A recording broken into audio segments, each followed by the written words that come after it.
is the Rebel Author Podcast, where we talk about books, business, and occasionally bad words.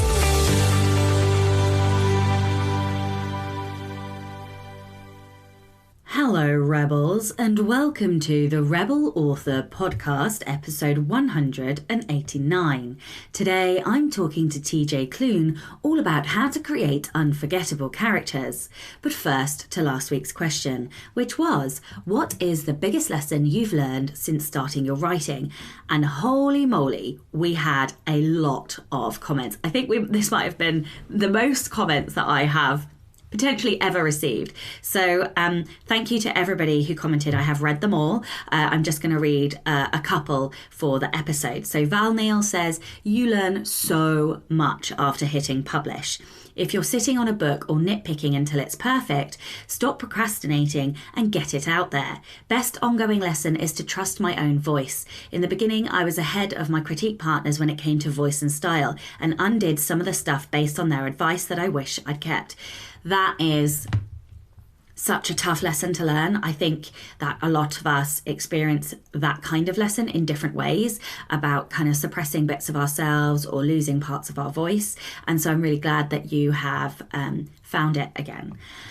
Okay, Carly writes things, says, just keep moving. Sometimes it's a sprint, sometimes it's a crawl over a Lego covered floor. But you've got to keep going. Tom Fowler says that it's okay to say no. I still struggle with wanting to do all of the things, but I've gotten a lot better. Completely agree.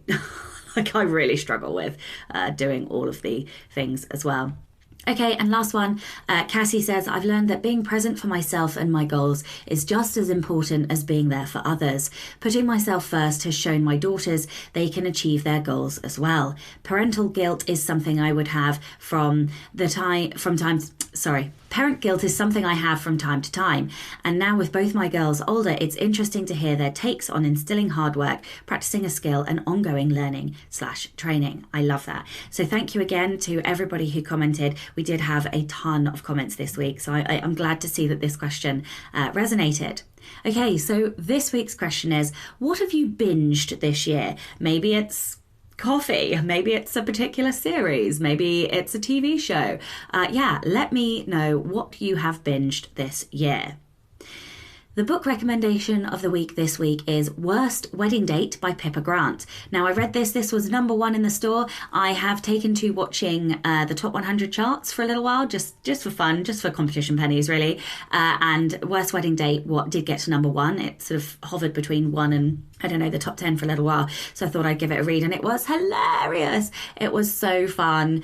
I really enjoyed it. It was light. It was kind of just this hilarious wedding date romance that had I cackled on the tube reading it. So yeah, I loved it. Highly recommend that. So in personal news and updates, this last week's been a bit chaotic. I randomly took a last minute trip to Israel to see my grandma. She's fine, before anybody panics. She's fine. I just hadn't seen her in basically half my life, and an opportunity came up to fly with crew. And so off I went, and it was a wild 36 hours, let me tell you. But suffice to say, I've been knocked off track a little bit, just in terms of because I hadn't planned this. It was like the ticket was booked Saturday night and I flew Sunday night. So, and I don't do spontaneous. So it's been a couple of days. I also only had like 3 hours sleep or something mad. So I've taken a few days to sort of recover. I have been working the last few days, but mostly just catching up on admin. Today's the last day I'm going to do that. And then tomorrow I'm going to finish off drafting the last 5 new scenes for book 2, and then I'm going to send the book to the editor tomorrow, maybe Saturday. No, not Saturday, Sunday, because I'm doing an event on Saturday. So finally, I have finished that book. I think I'm going to take a week. I've still got some back-end tasks that I'm trying to get through. I need to finish outlining the next book as well. I've had another idea for a non-fiction book that I really want to do. This one is on mindset, I think, but a kind of particular angle. I don't know what. Anyway, I'm not going to talk about it too much, but I am very excited for the idea. So, we shall see. So in the next week or so, I would say that I am going to be outlining. I'm also outlining the course that I'm going to be doing after I finish drafting the next book. So hopefully that will be June. And just finishing off like my marketing plan and just kind of, I don't know. I don't even know. Like I need to adjust.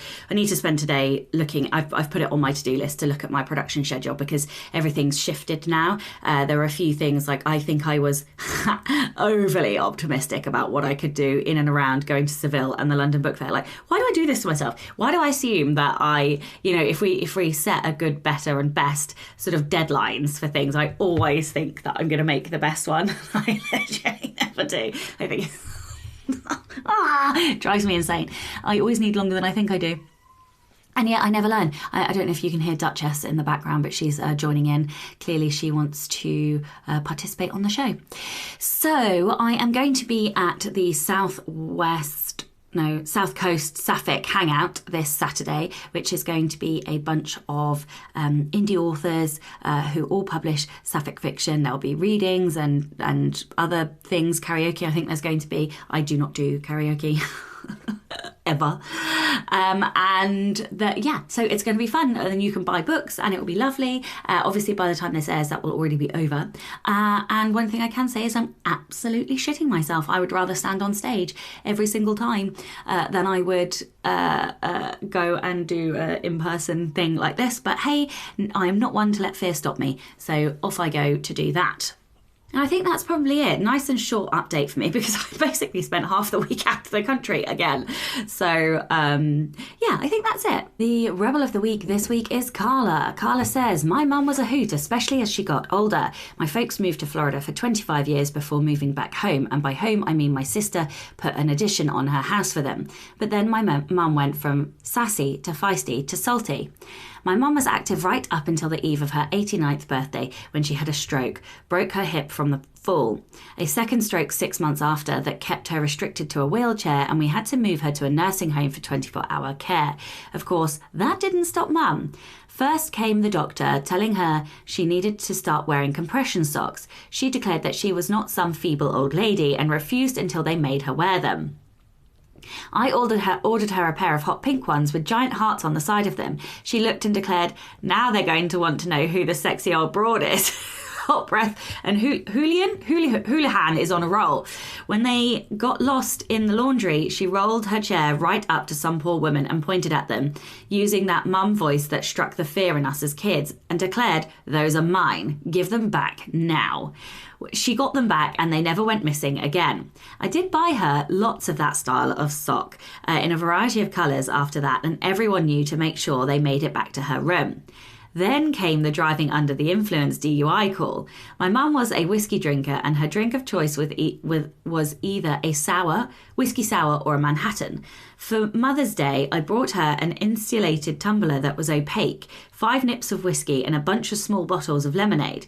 I told her to have the aides put the lemonade in the fridge and when she wanted a cocktail, just ask them to fill her tumbler with a lemonade and dump the whiskey in when they left. Now, I'm a teacher and I was working at a school that was absolutely shit on so many levels and slowly going mad. During the high stakes testing period, the principal would sit in the hallway to make sure there was no cheating going on. Yes, it was total shit. It is what it was. I had stopped to talk to him about something when my phone rang and I said, oh, it's my mother, I need to take this. He indicated to go ahead. She was pretty much deaf at that point, so she didn't know when she was yelling when she said, I just got busted for a DUI. My principal looked at me. It's not every day your 91-year-old mother who can't drive calls to tell you she's been busted for a DUI loudly. I took a breath and said, what happened? Nurse Ratchet found my booze. You need to bring me more nips. Trying to stifle a laugh, I tell her my brother should be stopping by soon as I was at school. She tells me to tell him to make sure Nurse Ratchet didn't drink it, and I tell her calling him immediately. I hung up, tried to explain this to my principal, who is also trying not to laugh, and he tells me to call my brother. I texted my brother, who brought his flask in with him when he would go visit her after that. who brought his flask. Almost every photo of my mum on family occasions after her stroke are her giving the photographer the finger. I'm enclosing a photo for you just to get a sense of her. My brothers took her shopping and saw a hat that said "on fleek" and said, "What the hell does that mean?" My brother tried to explain it and she called it a bunch of happy horse shit. Posed for this photo with one of them. There isn't a day that goes by that I don't miss her, but damn did she set a great example for the 6 of us kids. That is incredible. And this photo, I'm going to ask to see whether or not I'm allowed to include it. I hope I can, because it is so funny, but I won't if I'm not allowed. But it is the most epic mum photo I have ever seen. Just to describe it, there is the hat saying "on fleek" and her mum's in a wheelchair giving the camera a birdie. It is just exceptional. What an incredible woman, and what an incredible rebellion life that she led. If you would like to be a Rebel of the Week, please do send in your story. It can be any kind of rebellion, something big, something small, or something in between. You can email your Rebel story to Becca over on rebelauthorpodcast@gmail.com. Thank you and a huge welcome to Noreen Stone, and of course a gigantic thank you to all of my existing patrons. If you would like to support the show and get early access to all of the episodes, as well as bonus content like our monthly Poison and Prose sessions, our quarterly movie nights, our quarterly Rebel Masterclass sessions, which are 2-hour classes on a topic that we pick together, and also the Slack community, which is fantastic, and a group of highly supportive authors who are always there to help each other out, then you can do that by visiting patreon.com/Sasha Black, and you can do it from as little as $2 a month. One last comment from me before we start the episode. In a bout of potentially the worst timing ever, my internet went down 20 minutes before I spoke to TJ. So I had to hotfoot it to my neighbours, who was one of the only people who didn't lose their internet. And so I podcasted from her kitchen, which means the audio is not going to be like this audio where I have a whole crap ton of books to kind of muffle the echoiness. So I apologise in advance, but the interview is totally worth it. So please do stick with me, and hopefully my internet doesn't shit the bed in future. Hello and welcome to the Rebel Author Podcast. I am beyond excited today because we have the one and only TJ Klune. TJ is the New York Times and USA Today best-selling Lambda Literary Award-winning author of The House in the Cerulean Sea, Under the Whispering Door, The Extraordinaries, and more. Being queer himself, Klune believes it's important now more than ever to have accurate, positive queer representation in stories. He lives in the US, and you can follow him on socials at TJ Klune. Hello and welcome. Hi, thank you so much for having me. I greatly appreciate it. No, thank you so much for coming on. And for listeners, there was a bit of a bubble before we started this episode. It's a bit of a drama. The internet's gone down in this area, so I'm hoping this episode's going to work absolutely fine, but just in case, I'm forewarning. Yeah. So would you like to tell everyone a little bit about you and your journey? Like, how did you get to where you are today? Oh, boy. Well, I am TJ Klune. I am from the States, as was mentioned, and I happen to be the author of too many books. And I have written In the Lives of Puppets. When that comes out, that'll be my 30-something book. And oh my goodness. I know. I'm very tired when I think about that. And so I try not to think about it too often. But look, I always wanted to be a writer. I always loved to read ever since I was a kid. And unfortunately, being that was not something in my household that was loved and appreciated. So I had to hide the things that I found joy in, because if I did not, there was a chance that they could be taken away from me. So I kept that a secret, all of it. The fact that I read as much as I did, the fact that I had this notebook that I carried around with me wherever I went, filling it with stories. And it was not until I got to the 7th grade that I met 2 teachers, Mrs. Betts and Mrs. Pfeiffer, who changed my life forever. They were the first people to encourage me to be a writer. They were the first people to tell me that I was talented. They were the first people who gave me faith in myself. And I am proof positive over the power that some teachers have over the lives of their students, because without them, I would not be here today. And I remember in my very last class with them, they told me, and they're telling this to an 11, 12-year-old boy. They told me that one day they would see my name on a book in a bookstore. And it's happened. And it's because of their guidance and their trust and faith in something that, or in a student or in a kid who had never gotten that level of trust and faith before. So I wrote my first book in 2010. It came out in 2011 with a small indie publisher. That book was called Bear, Otter, and the Kid. And for some reason, that book blew up more than I ever thought possible. And so much so that I continued writing and was able to quit my job of 10 years in 2016 to do this full time. And I have been doing it ever since. And it's been a wild and crazy journey. And I'm one of the few people in this world who gets to say every single day, I do what I love. And that's not something I take for granted. No, absolutely. I do. I've been full-time for 4 years and I do an annual lessons learned, and every single year I end with, I will never ever stop being grateful to be here. It's like a moment and a marker in time for me to feel extreme gratitude for everything that I have and how I got here. And I always keep this photo of me from my darkest sort of day in corporate, and it is just full of pain. But I only look at it once a year because it is so painful for me, but also because I'm so grateful. The other thing that I wanted to say is I absolutely love that story about the teacher. I also have a teacher, funny enough, who I searched out recently because I wanted to say thank you for encouraging me. And he still remembered me. And I couldn't believe that I couldn't believe it, because I was like, you're not going to remember me, but I just wanted to say I'm super grateful for all the support.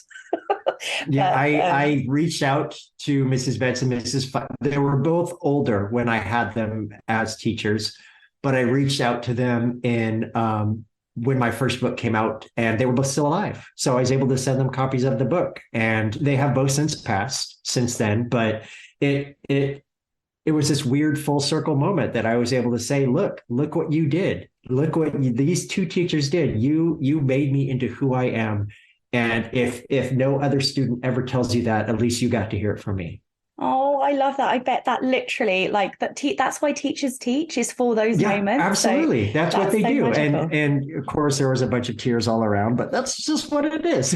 Oh, I love it. I tell you who's responsible for tears, and that's you. I have a bone to pick with you. I have this reputation of being dead on the inside, you see. And I think pretty much every single book of yours that I've read has made me sob hysterically. So I'm not very happy about this. I have been routinely called an emotional vampire for the fact that I feed off my readers and their tears. Really? Oh, seriously. The first one, Cerulean Sea, though, I was crying. I've never actually cried like that hysterically with joy so much. It was crazy. But anyway, I wanted to start by asking you about character creation.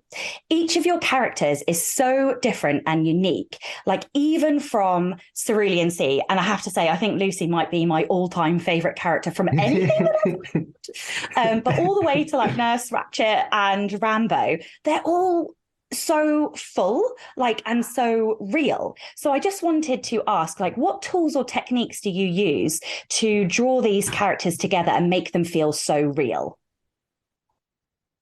That's a huge thing for me, because even in the face of the fantastical, I want my characters to feel like they could be real. You could close the book and see them standing right next to you, because that's how you bond with a character. That's how you relate to characters. Even if there's a character that might be, say, the Antichrist, and most people, I'm assuming, cannot relate to the Antichrist, but at the same time, we can relate to the fact that he's a 6-year-old boy in the house in the Cerulean Sea. He's a human 6-year-old boy with 6-year-old boy thoughts and feelings. And what I love about kids is that they do not yet have the filter of cynicism that comes with age. They say whatever is in their heads. And even if it's crazy, even if it's scary, even if it's hysterical or stupid, they still say it because they're kids and they don't know any better. And I love that. I love that we should be allowing these little monsters to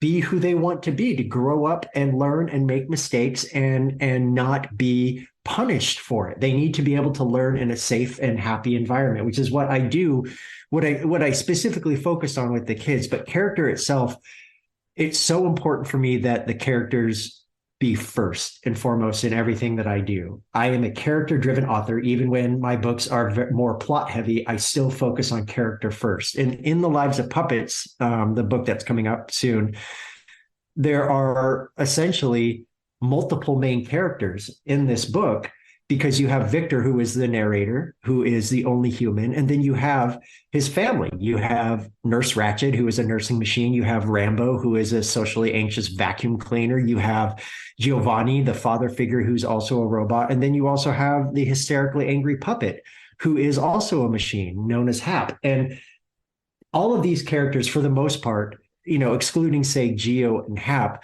but Nurse Ratchet, Rambo, and Victor all are on page. Every single page. They are all in this book. So if you were to remove one of them, you would not have this story anymore.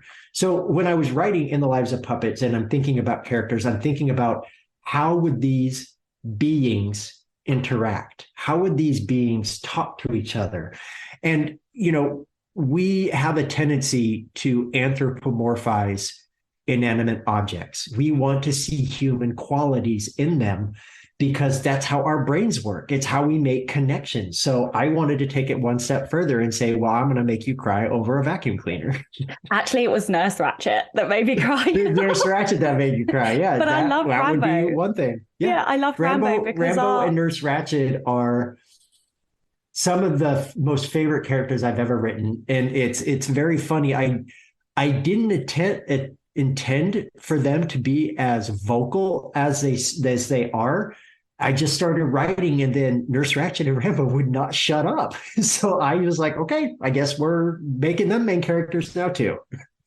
Yeah, I loved Rambo because we have a round like Hoover, robot Hoover, and she's called Cordelia. And so I absolutely do everything that you're saying. She has her own personality. Yeah. She's very stroppy. And like, I think it's because we all want to connect. Like we all find meaning in connection as humans. And so like, I think that's, I loved it.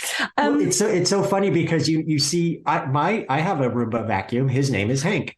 And he's the reason In the Lives of Puppets exists, because I bought a Roomba vacuum, and then because I'm a human being, I put googly eyes on top of it. And then when you first get one of these vacuums, what they have to do is they have to map out the space. They have to learn where they're going to be working. And this stupid little machine got itself stuck in a corner and made the saddest beeping sound that I have ever heard. And all of a sudden, I had this entire story in my head about Rambo and about Nurse Ratchet and Vic and all of them. So the reason this book exists is because of capitalism. No. That's hilarious. Yeah. Do you have pets? Because one of my cats is really like set and determined to like destroy the Hoover. It's just like he winds the Hoover up, he like turns it on, turns it off, sits on top of it, and just there's a very like there's a power of my cat does not care about it in the slightest. And if it rolls toward my cat, she will just lay there and let it bump into her, and then it moves on. My dog, on the other hand, unfortunately, has to be put outside when we put on the Roomba vacuum, because he wants to, he thinks it's like a Frisbee, and he wants to pick it up and carry it in his mouth. I have caught him carrying the Roomba with its wheels spinning and dust falling out of it, which is mostly his hair that is falling out of it. So yeah, that he has to go outside when I turn on my vacuum because he wants to eat it. That's so funny. Okay, let's go a bit deeper with your characters. Like how do you decide which bits to kind of I can't even say that word, but like, personify. Yeah. Like with Rambo and like his itches, for example, that was so unique and kind of brings a depth to his character that I like wasn't like, I'd never even thought if the robot Hoover was real, like that's what it would. Yeah. Like where does this, how do you do that? Like talk to me about the details that you choose and what you decide to pair with which character in terms of like their personality and stuff. So to me, I have ADHD. and it kind of makes me hyper fixate on things, and that's one of my one of my symptoms, that I have a tendency to hyper fixate and hyper focus on things that I'm interested in, or things that I don't understand, or how I want to understand how things work. I'm not a tinkerer, I'm not an inventor, I'm not a creator by any stretch of the imagination. In fact, I should not be allowed near power tools of any kind whatsoever. But with these little idiosyncrasies that each of these characters have, we all have little ticks. We all have little things, little quirks that set us apart, that are unique to us. Maybe other people have them, but there's always a special little brand of uniqueness when it comes to our own individual ticks and quirks and the things that we do.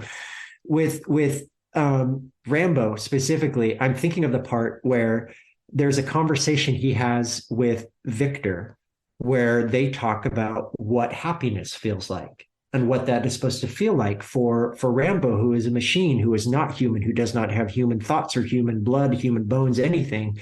He's a machine. But there's this conversation where Victor attempts to explain to Rambo what happiness is, and he does not say to Rambo, you can't feel this, you can't do this because you are a machine. He tells Rambo, this is what it feels like to me. This is what the sensory experience feels like, in a way to attempt to relate to Rambo. And I just find that absolutely endearing and fascinating, because he has the same kind of relationship with Nurse Ratchet, except Nurse Ratchet is most likely to tell him to fuck off if he is trying to tell her to do anything, which is... So you have to know, in Carlo Collodi's The Adventures of Pinocchio, and what most people know, the Disney version of Pinocchio, there is the character of Jiminy Cricket. In Collodi's version, it is the talking cricket. In my version, Nurse Ratchet and Rambo are Jiminy Cricket. They are what the role Jiminy Cricket was supposed to play and does play, and the talking cricket plays, is technically the voice of Pinocchio's conscience. It's supposed to show what he's like as he becomes more human. With Victor, he's already human, but I still wanted to have the id and the ego, the conscience on either side of him. And if you look at it from a distance, you might be able to say that, okay, he has the devil in Nurse Ratchet and he has an angel in Rambo, but it's so much more complicated than that, because they represent facets of humanity. You have the joy of discovery and bravery in Rambo, and then you have the harder emotions in Nurse Ratchet, the anger, the control, the fear, the power. You have all of those in her, and then you have Victor, who is the only human out of them. So to combine these three, technically, I guess you could make a single person, but with them, I wanted to have this disparate personalities coming together and meshing together, because I love it when weirdos come together. I'm a weirdo and my friends are weirdos. And I love that when you can have weirdos coming together and being weird together. Well, I think it's found family. And I think the whole queer community is found family. Well, for me, that's what it feels like anyway. Well, that's something I'm glad you mentioned that, because something that I've been trying to tell people more and more is that found family is a great trope. But found family comes from a very real place. It comes from a very real place for queer people, because queer people, the reason that we have found families and the reason that we seek out others is because we don't get the love and respect that we should be getting from our parents or guardians or parental figures, whoever they are.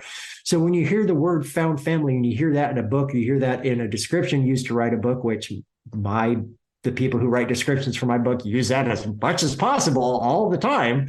But it's coming from a place of realness. It's coming from a place of anger, of sadness, but it's also coming from a place of hope and joy, because we are going out into the world and making families on our own. It goes to show that old adage is correct, that family isn't all about blood. It cannot always be about blood. And the fact, if it is just about blood, that's a problem. So, because funny enough, I'm deconstructing a load of books at the moment on found family. What do you think makes good found family as a trope in a novel? That there is mutual love and respect and admiration for the characters, but that they are not above giving each other shit, because that's how it should be. You should be called out for your stupidity. You should get to be made fun of in a way that's not malicious or mean. I think that found family to me shows people who come together in a sense of community and family, but also who take the piss out on each other, because that's the point. That's what you have to do. You can't take everything so serious all the time. You have to find like-minded people who are willing to lift you up when you need it, but who also you can do the same for them, because it cannot be a one-way street. It has to be give and take. So I just want to roll back to talking about Rambo and Nurse Ratchet, because it felt like they were almost yin and yang in and of themselves. So like Rambo, you mentioned that he represents bravery, and yet a lot of the time he's really afraid. And yet towards the end, I'm not going to make any spoilers, but he does a very brave act in the climax, and it's sort of the other way round in Nurse Ratchet. So did you do that on purpose to kind of show all the different like facets? Like it, how did you? Yeah, just talk to me about that and the depth in which you created that. Absolutely. So Rambo and Nurse Ratchet and Hap and Geo all have arcs of their own, and separate from and involving Victor. Victor is, as I said, the main character. So he has his, the main arc of the story, where to me, characters can't be the same as they were at the very beginning. There has to be some fundamental change in them and to who they are, especially when you're going on a journey like these characters go on. It's a very grave and serious journey. So of course there's going to be changes into the character. But what I love about Rambo specifically is that, yes, he is frightened. He's a warrior, but at the same time, when called upon to do so, he can be extraordinarily brave. He knows that when everything is out in the open, when there might be not another chance to do what they're doing, he's going to be the bravest little vacuum that's ever existed. And for Nurse Ratchet, yes, you have her hardened exterior. You see glimpse in these little cracks that she allows to appear on herself. But as the book goes on, you see her becoming more and more open and invested into showing the people that are around her that she cares about them, even if she also threatens to kill them in the very next breath. But that's just who she is. She is a very powerful woman. I'll put it at that. Yeah, absolutely. I may have seen some of myself in her. That may have been why she made me cry. It's terrifying. No, but also we all know that she's not really cold and heartless, and well, anyway, I will feel that way forever. What I love about her is that by the very end, you see exactly what she is and what her motivations are and who she cares about. Yeah. Oh, I think she's my fave. Okay, so I have read all three of these books that they're all standalones, but they kind of feel connected in a way. And I think that I heard you talk about this on a different podcast, that they were kind of thematically linked. I don't know if I'm just making this up now, but I'm sure I heard you say they were sort of thematically linked. And I always feel like you have such rich themes and kind of philosophy in your books. So I wondered if you could talk about how you developed that. How did you decide the angle to come at in each of these books? And how did you decide like what elements would represent those themes? Yeah, so The House and these three books, The House in the Cerulean Sea, Under the Whispering Door, and In the Lives of Puppets, are not set in the same world, same character, same universe, anything like that, even though there are hints that there could be, some kind of connections that I sprinkled throughout the books.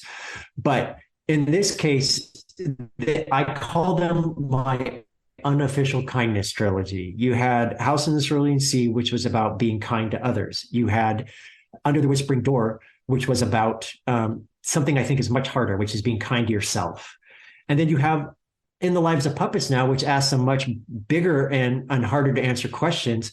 What does it take to show kindness to somebody or something that actively does not deserve it, who might have done something so, I hesitate to use the word evil, but that's essentially what it is. Somebody who's done something so terrible and evil that it boggles the mind. What does it look like when you are the person standing there being asked for forgiveness. And who does forgiveness fall to? Does it fall to the person, only to the person affected? Does it fall to the community affected? Can somebody from the community accept an apology and ask for forgiveness? Or does it just affect peripheral people? It's strange to think about what standing forgiveness can have. But that's what I wanted to explore with these books, because in The House in the Cerulean Sea, I asked, what does it take to be a good human? And Under the Whispering Door is, what does it take to be a better human? Here, the biggest and hardest question is, what does it mean to be human? And that is what I wanted to set out to answer. I don't know if I answered that completely, at least not in a way that, in 100 years, people are going to be like, oh, TJ Klune, he's totally cool. He totally answered this question. But I answered it in a way that made sense for me, because humanity is gross. Humanity is destructive, callous, cruel, evil. We do things simply because we want to harm others. But at the same time, there are so many of us that are just filled with light. And that duality boggles my mind, that we can have people who give everything in service of others. And then on the flip side of that, you have people who are so selfish that they want to take away rights from others. Yeah. I won't get on my soapbox right now, but yeah. Okay, so I felt the yin and yang kind of in multiple places in the lives of puppets. And one was kind of with Victor and his father. And so I wondered if you could talk about how you bring stories full circle. Like, how do you give that really satisfying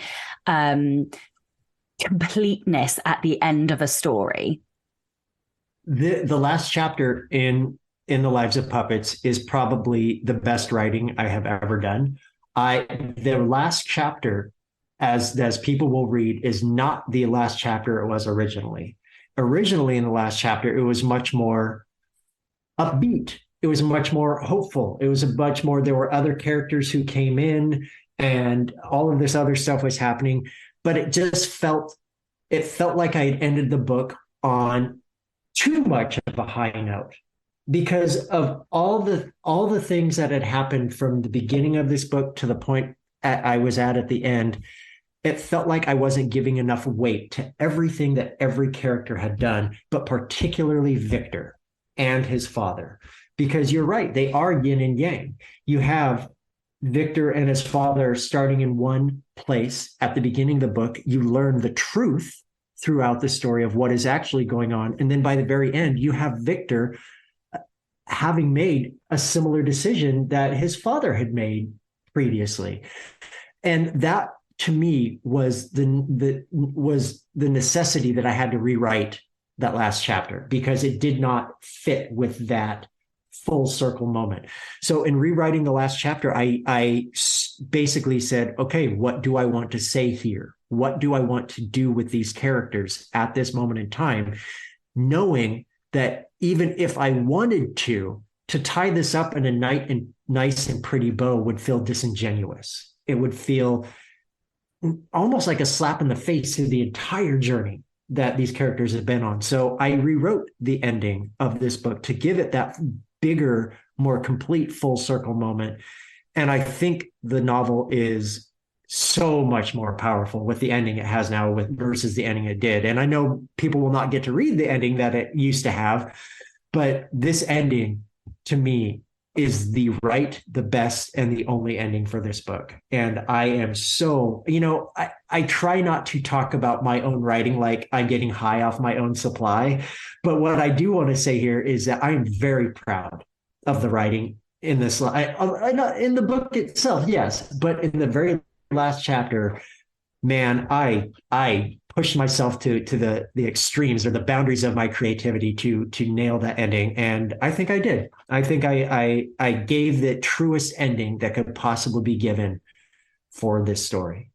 Yeah, it was kind of almost breathless, like at the end, which isn't necessarily how I felt at the end of the other two. Like at the end of the other two, it kind of felt warm and fuzzy or hysterically crying with joy. Right. And at the end of this one, is quieter. Yeah, this is more contemplative. Yes, I had to take a minute. I needed a minute at the end of the book, and so you definitely landed that. Yay! Bravo. Now the alternative ending, though, you should totally share that with mailing list readers or whatever. That's what I would do. Okay, one of the other things that I wanted to ask you about was dialogue. I think you've written some of my all-time favorite dialogue. Lucy in Cerulean Sea was exceptional. Like, honestly, I have dirty piggy snort laughed out loud at some of his words, and Nurse Ratchet also made me cackle out loud in the Lives of Puppets. So what advice do you have for perhaps aspiring writers who would like to create brilliant, wholly differentiated, kind of very in character dialogue? So the best thing to do for me, dialogue has always been, in addition to character work, dialogue is the most important. Because again, even if I'm writing a book about the fantastical, about weird things going on, in this case, the end of the world where robots now rule and there's people living in a forest in the tree houses, I still want them to feel natural. I still want it to feel like you could actually hear somebody saying this, like you could hear this voice in your head. And this is very labor intensive, but it's something that I do with every story that I write. When I finish writing a story, I will go back and I will read the entire book out loud. I will start from the very beginning, page 1, and I will read the entire book out loud to myself. And the reason I do that is because when I hit dialogue, I want to make sure it feels like a natural person speaking. I don't want it to feel like, because when you read books and normal, regular, everyday people are speaking and you kind of cock your head and be like, does anybody really talk like this? Is this somebody who just found a thesaurus and is using it for the first time? What is going on here? I don't want that. I want to do that. I want to use word and verbiage that people know and understand. And if I have to teach them new things and new words, new phrases, whatever, I want to make sure that it's couched in an explanation where they don't have to stop and be like, oh, I don't know what this means. Now I have to go research. I hate it when that happens in a book. I hate it when I'm reading a book and there's a concept introduced that's never explained. And I'm like, I'm just supposed to do what with this now? But the dialogue, especially when it's in part, it's not, I can't tell you because as an author, I'm very weird because I tend to hear these characters talking to me. I hear them speak. I know what they sound like in my head. That's how I know a story is coming on me when a character starts speaking to me. For example, House in the Cerulean Sea, even though he is not the main character, the very first voice I heard out of that book was Lucy.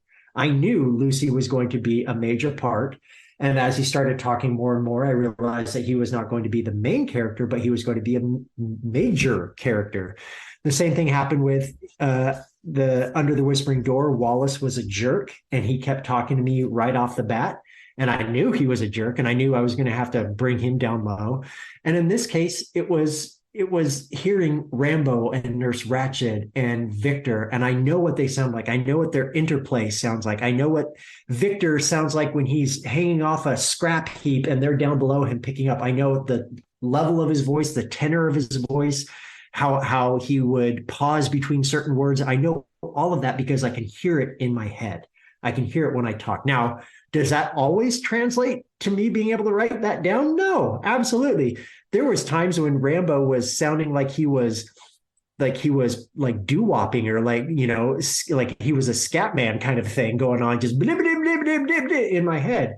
And so I had to, take a step back, take a breath, and really sit down and think, okay, Rambo, interested, nervous, scared, worries, brave, Nurse Ratchet, sociopath. That's what I had to do with them to figure out their voices. Voices and dialogue, I'm very fortunate that it's not hard for me because that's something that I have spent many, many years honing to do. And look, my humor is not going to be for everybody. Humor is a very subjective thing. What works for one won't work for another. I have heard from people that my humor grates them, and I'm like, okay, that's fine. It's not for everyone. Then you find somebody who's like, this is the funniest thing I've ever read, and you're like, oh, cool people, finally. It's totally fine. I get it though. I spend more time. This is probably not going to be the best news I could give, but I probably spend more time working on dialogue and character than I ever do on plot. No, but I love that. So you said you spent years honing it. So like, what have you done in terms of like your own craft to get to this point? When you say you've like honed Reading, I read a lot. I read so much. I read every day, and that is something that I will never stop doing because I will never stop I will never stop learning. I will never be the world's greatest writer, but if I can get a little bit better every single day, then you know what? That's good. That's good enough. And I read, as I said, a lot. I don't just read fiction. I read nonfiction. I read horror, romance, westerns, comedies. I read fantasy, science fiction. I read anything and everything. It takes a lot for me to put down a book because I don't think it's good. I can push through a lot of stuff because I always want to give people, an attempt to read what they've written, to read their craft. I am very much a proponent of do not finish or did not finish a book, though. If a book to me is not great when even I am the one that's going, okay, enough of this. I don't want to do this anymore. But I read, I write. And here's one thing that I don't talk about a lot. I write stories for myself that'll never be published, that will never see the light of day. Some of them are writing exercises just to see if I can do a certain kind of thing. Some are 10,000 word just attempts to do something a little bit different. Sometimes they succeed, sometimes they don't. But just because you get to read a book from me, once a year or every year and a half, that doesn't mean that you get to read everything that I've written. I have novels that I've written that'll never see the light of day. I have stories that I've written that'll never see the light of day because they're not for everybody else. They're just for me. And that's how I practice. That's how I become better, as I practice and I practice and I practice. Yeah, I love that. One of the things that I'm obsessed with doing is deconstructing. So I will read everything that I read. And it's blasphemous for some people, but I write in every book. Yeah. And I make notes too. Yeah, I make notes. I put sticky tabs in, and then I kind of lift sentences out and try and find the tools or like the devices that an author's put in, like how did they make that happen? What, and then I'm like, oh, okay, how can I use that in my story? Or how can I use that juxtaposition, or that, how can I use a simile with a similar rhythm, or, whatever. And so, yeah, I love that.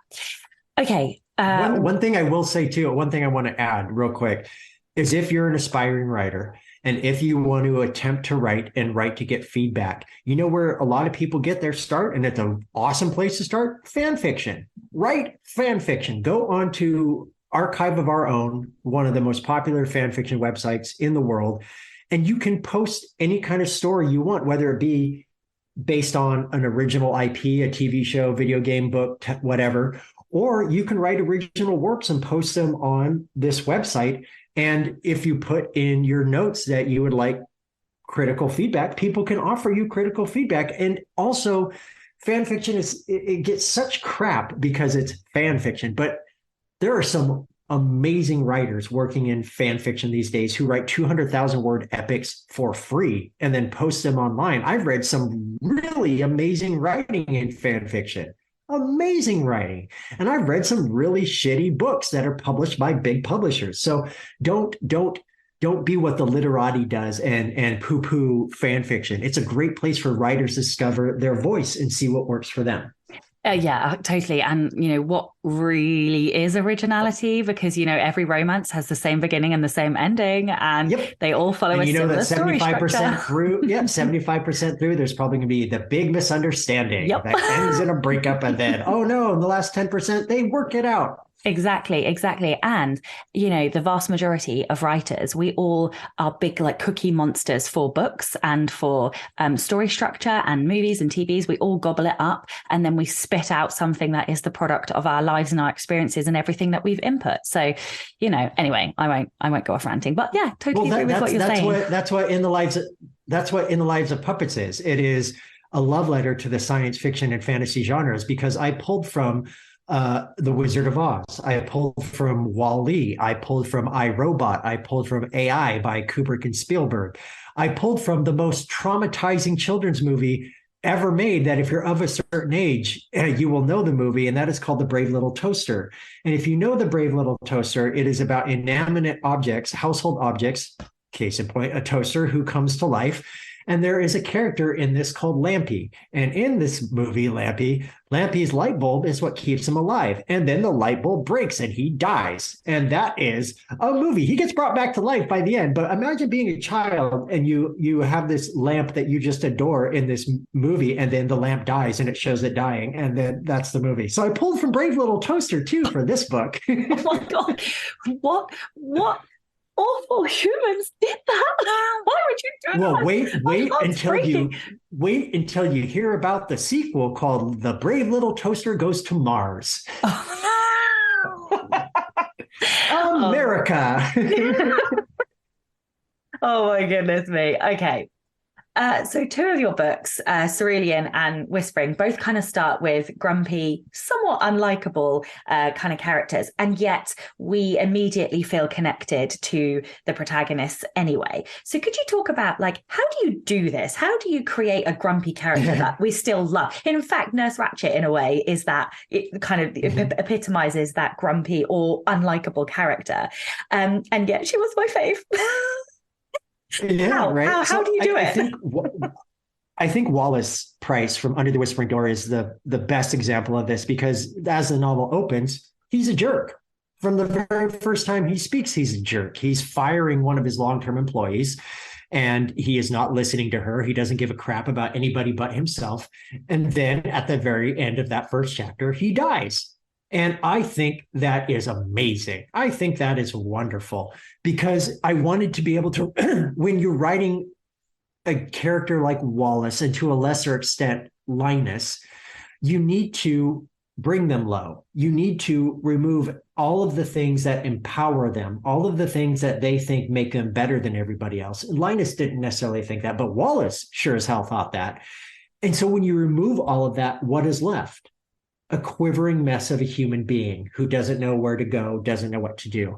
And, we see that a lot these days, especially online, when people are on airplanes or people are in stores and they're being mean and cruel and they're homophobic, racist, whatever. And then all of a sudden a camera comes up and they're being recorded and they start crying and like, I didn't want to do this. This is not what I wanted. And that's the kind of people that I just like, you deserve this a little bit. You know that? You deserve this. So when I was writing Wallace and all these things kept happening to him, I was like, you deserve this. This is what you made this. But with characters like that, you have to walk a tightrope, because if you make them too unlikable for too long, the reader isn't going to connect with a person that they're supposed to connect with. But if you make them too good too soon, it feels unearned. The arc is not there, and they get happiness. But what about the fact that they were an asshole for their entire lives? So I am very, very cognizant of that fact, that you have to, with unlikable characters, you have to get to a point, and it has to be early on, where the reader will begrudgingly think, okay, maybe he's not so bad, or maybe this character isn't that big of a jerk. And when that happens, your brain chemistry starts to change a little bit, because you're starting to pick out little things where you're thinking, oh, I'm like this. Wallace does this. I do that. Wallace does this. I do that. And by the very end, you're crying over Wallace, who at the very beginning, I hate this guy. And that's intentional. It's supposed to be that way, because that's humanity.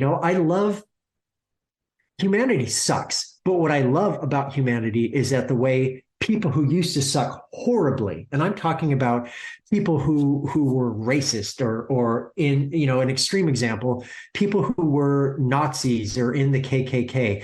I was reading this article a few days ago about this tattoo artist who, for free, covers up, racist or whatever tattoos for people who are moving beyond that, for people who are trying to become better. And so if you think about it, if you saw somebody with a swastika tattoo right in the middle of their forehead, you would make assumptions about who that person is, and very correctly so. But what if that person can change? What if they can learn and be a different person? Does that negate who they were before? No, absolutely not.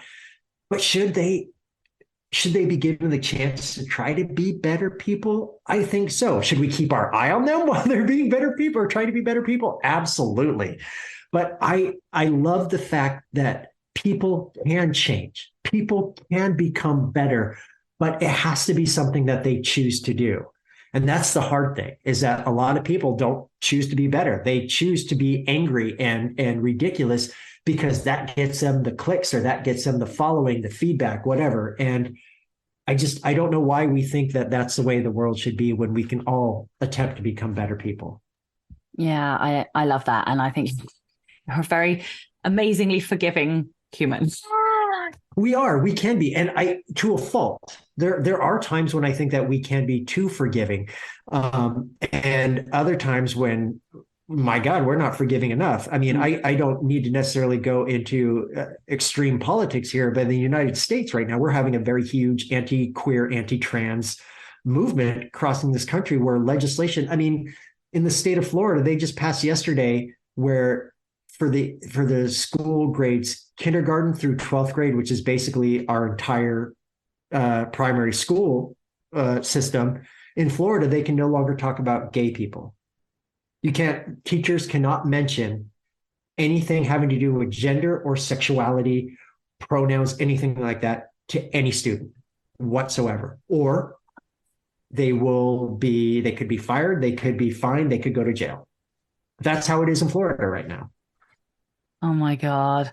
I mean, I knew it was bad, but yeah, I mean, there are places or states in this country right now that are passing anti-trans laws, that are passing anti-drag laws, but are conveniently ignoring the fact that anytime a child offender, molester, rapist, whatever comes out, it's always a Republican. It's always the right wing. And I just don't understand how we have gotten to this point where marginalized people are in the crosshairs.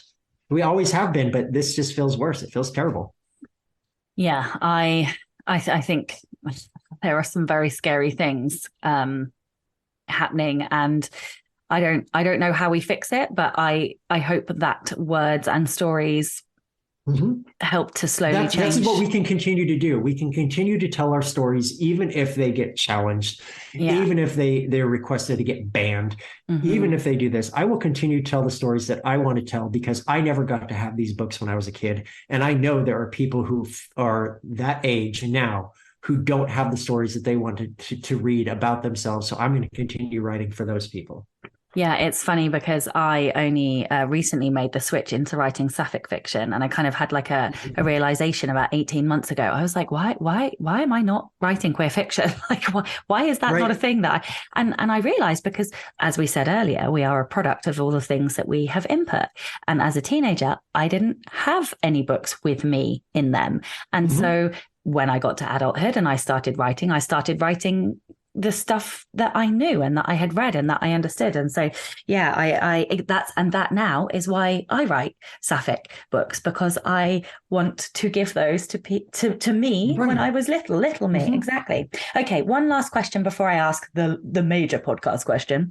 So one of my patrons, Eden, says, I have a question for TJ. I noticed that you draw on mythology and mythological characters for your settings and characters. Do you always start with the mythology first and then build the story around it? Or do you build the story and then the mythology slots in? I build the story around it, but it doesn't come from a place of, oh, I want this mythological creature, or I want to include this philosophical discussion on this. I include, like, if you'll notice in the House in the Cerulean Sea, Parnassus, Linus, Marsyas, all of these names and a whole bunch of others are nods to Greek mythology. And the reason I include those in that book and in Under the Whispering Door and in The Lives of Puppets is because I have a lot of philosophical discussions in these books. And I want to make sure that I'm giving a nod towards the place where most people think philosophy started, which was the ancient Greeks, and how they would come together and basically debate what it means to be human, what it means to be a thinking person. What does it mean with the evil in the world? What does it mean that those who are righteous? And so when I'm talking about philosophy, when I'm talking about things like moral relativism or deontology or utilitarianism, it's because I am wanting to put what I know and what I've learned into effect in these stories when I'm talking about things like mortality and morality and what does it mean to be a good person. So when you see like the mythology, when you see the little notes and names of places that are recognizably part of mythology, it's because I just want to give little nods to the Greek culture, because I pull so much from philosophical discussions in these books, and I want to make sure that I'm giving credit where credit's due. I love that. Okay, well, this is the Rebel Author Podcast. So tell everyone about a time you unleashed your inner rebel.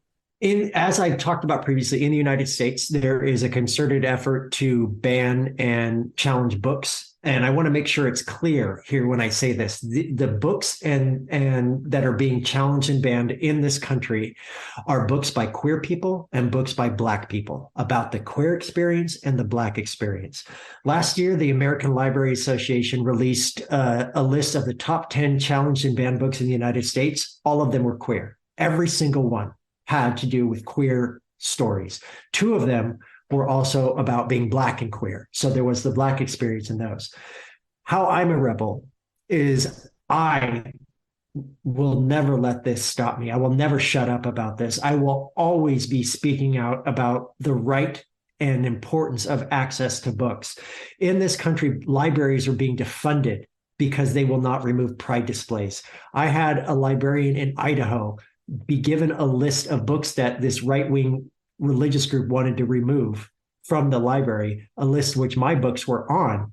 When the librarian took this list and read this list and then returned to the people and said, we don't actually carry any of the books that you have listed on here. What did this group do? Did they say, thank you for your time and we'll be moving on? No, they didn't believe her. They called her a liar. They threatened her. She began receiving death threats at her home, so much so that she quit. And now this library doesn't have a library director anymore. She quit and moved out of this town because that is what people are doing right now. I am using my voice to make sure that those people know that we are not going quietly. We will not be going down without a fight. Anytime I give a talk, anytime I'm speaking to students, anytime I'm speaking to readers, anytime I'm giving keynote addresses or speaking at events, I always bring this up because if we do not talk about it, if we choose to remain silent over it, that means that we are going to lose. We will lose, absolutely 100% lose. And that is unacceptable to me. So anytime I see the injustice of people saying, no, you cannot have this book is pornography, this book is indoctrinating children into becoming homosexuals, I am going to lose my shit, man. I will absolutely call people out. I will absolutely tell them they're being stupid to their faces because they are. They absolutely are.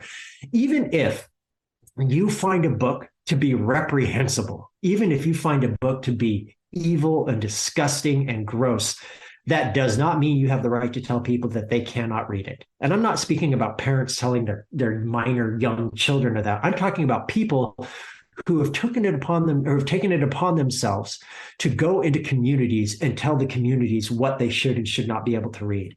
And that is absolute BS.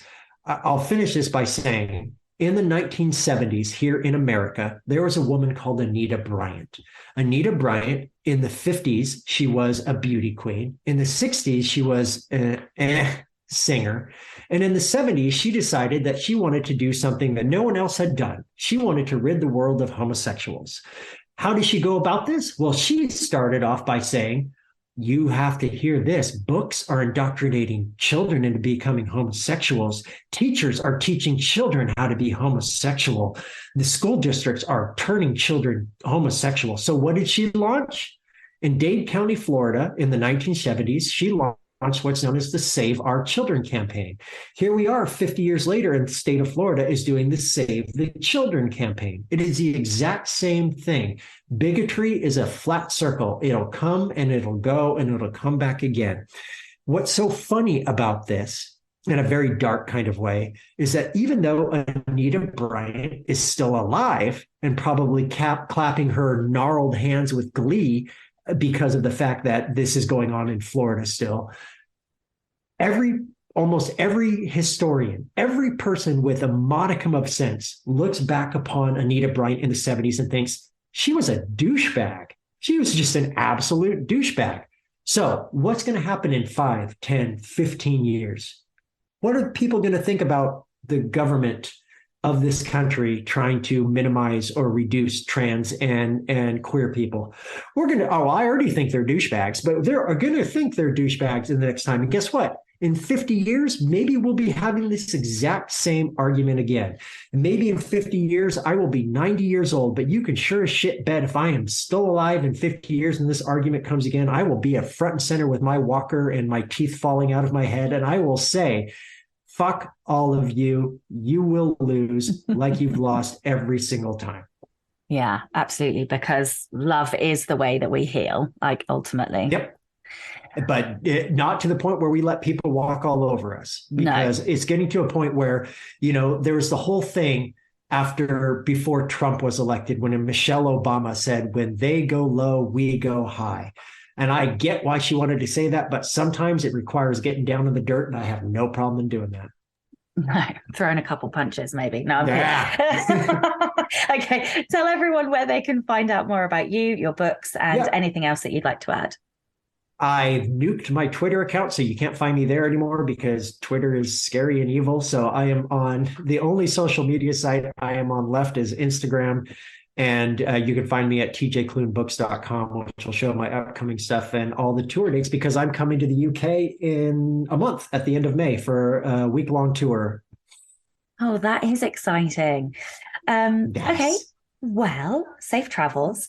And thank you so much for your time today. And of course, a big thank you to all of the show's listeners and all of the show's patrons. If you would like to get early access to all of the episodes, you can do so by visiting patreon.com/Sasha Black.